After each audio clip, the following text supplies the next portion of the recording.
Friends, the previous lecture came to you from Jerusalem, from just above and beyond the Dome of the Rock and the Aqsa Mosque. And we spoke about the Prophet's night journey, the tradition of his night journey from Mecca to Jerusalem.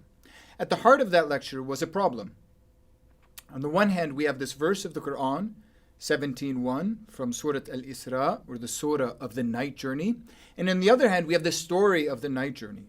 And we can approach that in two different ways. On the one hand, we can say, well, this story really explains this verse. Or we could say, this story was produced by this verse, or provoked by this verse. Those who wanted to understand this verse, or provide an understanding for this verse, wrote this story. In this lecture, we're going to examine this problem. How do you approach the relationship between the life of the Prophet Muhammad and the text of the Qur'an in greater detail? Our goal in doing so, I should say, is not to find the Muhammad of history, but rather to ask, how useful is the traditional biography of Muhammad in the way that we read the Qur'an? Those interested in the question of our sources for the life of Muhammad, those interested in the question of the Muhammad of history, might read the article by the late Patricia Corona, which is found as one of our readings for this section of the course. But today, in regard to the question of the relationship between the life of the Prophet Muhammad and the passages of the Qur'an, we're going to look at three different examples, three additional examples that will allow us to enter into this question, which is really critical for our approach to the text of the Qur'an more deeply. Our first example is Qur'an chapter 105, or Surah Al-Fil. The word fil means elephant, so this chapter is known as the chapter of the elephant. It's not the only example we have of a chapter named after an animal. We've seen Surah Al-Baqarah, the chapter of the cow, and there's some other animals also in the Qur'an. There's a spider, there are bees, there are ants. Here we have a very short chapter of just 5 verses, which has something to do with a people of the elephant. Let's read the chapter first, and then we'll speak about its interpretation. Qur'an chapter 105. Have you not considered how your Lord dealt with the people of the elephant? Did he not make their plan go wrong? He sent against them swarms of birds, throwing at them rocks of baked clay, leaving them like chewed up leaves. The surah itself, like so much of the Qur'an, is general or referential or elusive, and it leaves us with questions. Who were the people of the elephant? What was this elephant? What was their plan? How did their plan go wrong? Who were the swarms of birds? And what were the rocks of clay? How were they thrown at them? In explaining this surah, traditional Muslim scholars have told a story that involves a king named Abraha, who comes from the southern part of the Arabian Peninsula with an army which includes an elephant to attack Mecca. The Muslim scholar Wahidi, we've mentioned before, 11th century scholar, says the following about this. He says, this surah was revealed about the story of the owners of the elephant who intended to destroy the Kaaba, and how Allah, exalted is He, dealt with them by destroying them and driving them away from the holy sanctuary.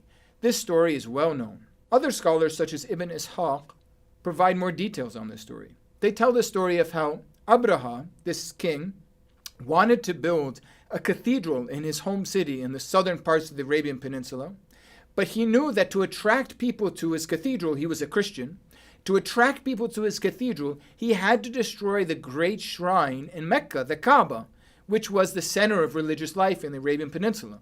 So according to the story, he led an army to destroy that temple, along with one elephant, and meant to attack Mecca. But when he got close, first his elephant refused to attack. Incidentally, the elephant gets a good Islamic name, Mahmud, because of his refusal to attack. He recognized this as a holy temple, as the temple of Abraham, and refused to go any further.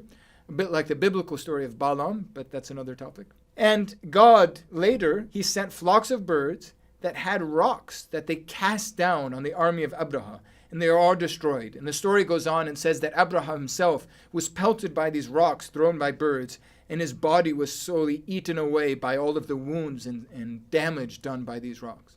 Now, as academic scholars, however, how should we respond to this story? Should we, in fact, use this story to explain this surah? Islamic tradition tells us that this incident took place the year the Prophet was born. The year of the Prophet's birth is known as the year of the elephant because of this incident. Should we, in fact, take this, the story of Abraha, as the explanation for this surah. Now we know in fact there was a king named Abraha, so whoever wrote this story, in fact, knew about this king. We know even that this king had ambitious military plans and that he led campaigns into the Arabian Peninsula, a bit like this story. But the problem is, our records of this king indicate that he invaded those parts of the Arabian Peninsula many years before the birth of the Prophet Muhammad. There are other questions. Of course, there's the supernatural details. Are we ready to believe this thing about the elephant not entering the city, about these birds and rocks? Even some Muslim scholars don't really like the story of the birds casting down rocks on Abraham's army, and they say maybe this is sort of a metaphor for some sort of pestilence carried by mosquitoes, flying birds, if you will, birds, flying objects, flying animals. We're also suspicious of the way that there's only one elephant involved in the story. Why was it that Abraha had only one elephant? Couldn't he have had at least two elephants? But he has only one. And then we notice that the elephant had to be only one because the Qur'an, being so interested in rhyme, follows a rhyme of E here. And the word for elephant is fil. And he couldn't have more than one elephant because that would change the rhyme. No longer would the word work with the rest of the surah. So we have a sense that maybe Muslim scholars at a later period wrote this story as a way of explaining Qur'an 105. Let's go on to another example and see if the same thing applies. This is Qur'an chapter 9, verse 49. Here we find the Qur'an declare, "Among them is he who says, 'Excuse me, and do not trouble me.' In fact, they sunk into trouble. In fact, hell will engulf the disbelievers." Now, Wahidi tells a story about how later in Muhammad's life, by this point he was in Medina, he planned a military attack on the Byzantine Christians living to the north at a place called Tabuk. And he was interested in organizing recruiting soldiers for this attack. And in doing so, he approached a man named Abu Wahab. According to Wahidi, he writes, Muhammad said, "O Abu Wahab, would you not like to have scores of Byzantine women and men as your concubines and servants?" He said, "O Messenger of God, my people know that I am very fond of women. And if I see the women of the Byzantines, I fear I will not be able to hold back. So do not tempt me by them and allow me not to join, and instead I will assist you with my wealth." The Prophet turned away from him and said, "I allow you." And then God revealed this verse, the verse which says, "Among them is he who says, 'Excuse me and do not trouble me.' In fact, they sunk into trouble." Now, according to the logic of this tradition, Abu Wahab was a hypocrite. He didn't actually fear that he wouldn't be able to withhold himself from the beautiful Byzantine women. In fact, Muhammad actually held out the prospect to him that they could be victorious in this battle and have women as servants and slaves, prisoners of war, along with men. What seems to be the question, or the logic of the account, is that God knew that he was a hypocrite, and so he revealed this verse to tell Muhammad, in a sense, this guy says he's got an excuse for not joining your military campaign, but in fact he's a liar, and hell will engulf the disbelievers. We seem to have the same problem as with Abraha's elephant. Was this story itself a way of explaining the beginning of this verse, which says, "Among them is he who says, 'Excuse me and do not trouble me'? Or was, in fact, this verse connected to a real story that really happened? Was it really someone named Abu Wahab who really said to the Prophet, 'I'm afraid of going to this Byzantine area because I won't be able to hold myself back from their women'?" In other words, is this history, is this a real historical account? Or is this, to use a fancy word, exegesis? Is this actually a way of describing the scripture, in fact? Not history, but something written after the scripture meant to explain it. Well, let's look at one final example, which is the case of Qur'an chapter 2, verse 119. And this is a fascinating example because this verse can be read in two different ways. And the amazing thing is, we have an individual story for each of the two ways in which this verse can be read.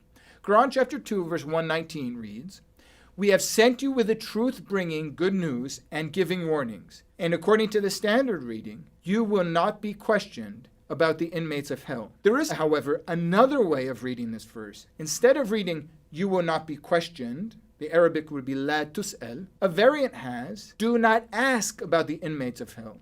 La tas'al. And the remarkable thing is that we have stories for each of these possible variants. The variant according to which the Qur'an would say, you will not be asked, is told or is explained with the following story. When Muhammad was in Medina, he was preaching his message to all of those in Medina, including the Jews, and he was asking them to accept him as a new messenger, a new prophet. The Jews refused to believe in him, refused to accept his claims that he was a prophet, and therefore Muhammad was overcome with anxiety. He was concerned, why won't this people accept me as a prophet? And God revealed this verse as a way of saying, do not worry about the disbelief of the Jews of this city in Medina. You will not be questioned about the inmates of hell. It's not your responsibility to convince them to believe. You simply proclaim your message, and I will deal with them later. And we can understand how God is going to deal with them. According to the other way of reading this verse, according to which the verse says, do not ask about the inmates of hell, we have something completely different that unfolds. The Prophet Muhammad was worried about his parents, who both died before he began to proclaim Islam. And he was worried about their eternal fate. And so, according to the logic of this passage, what the Qur'an actually was saying, by having God say, do not ask, was, do not question God about the fate of your parents. That's God's affair, it's not yours. The point is here, not that one way of reading the Qur'an is right and the other wrong, or one story, let's say the story of the Jews in Medina and Muhammad's concern that they weren't believing, is right, and the other, the story about Muhammad and his parents, is wrong. The story is both, or rather the point is that both of these stories seem to be exegesis, seem to be ways of explaining the Qur'an. And the remarkable thing about this case is that we have ways of explaining the Qur'an according to the standard reading of the text and according to the variant reading of the text. Thus, we could see the problem of relying on the medieval biography of the Prophet in our effort to understand the Qur'an. It is always safer to read the text of the Qur'an for its own message, to look to the Qur'an in what it is saying, the internal logic of the Qur'an. And that is what we will be doing for the rest of this course.